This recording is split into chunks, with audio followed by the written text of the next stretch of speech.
যদি সবকিছু পরিকল্পনা মাফিক চলে তাহলে খুব শীঘ্রই সান্তিয়াগো বার্নাব্যু ডাগ আউটে শেষবার মতো দাঁড়াবেন কার্লোস আনচেলত্তি। মাঝে শান্ত, কৌশলে ধীর, কিন্তু এই নিখুঁত ইতালিয়ান জাদুকরের সাথেই তো রিয়াল মাদ্রিদ জিতেছে চ্যাম্পিয়ন্স লিগ, জিতেছে ভক্তদের মন। কিন্তু সময় বড় নির্মম, সে থেমে থাকে না। আর তাই হয়তো এবার মঞ্চ বদলাচ্ছেন আনচেলত্তি। চ্যাম্পিয়ন্স লিগের রাজার চোখ এবার ল্যাটিন রাজত্বে, সেলেসাওদের দিকে।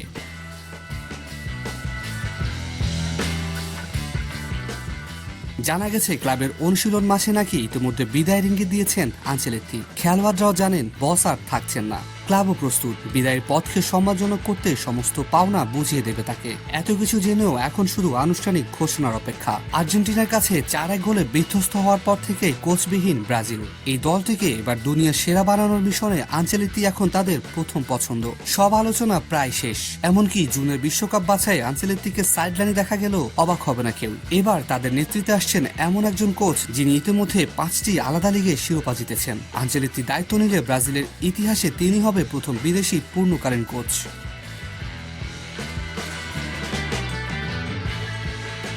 সাম্রাজ্যের রাজা চলে গেলে দরকার হয় নতুন একজন স্থপতির।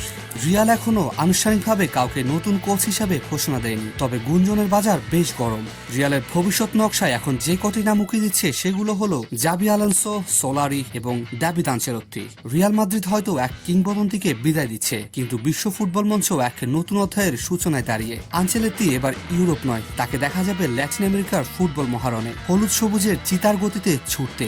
এখন শুধু সময়ের অপেক্ষা।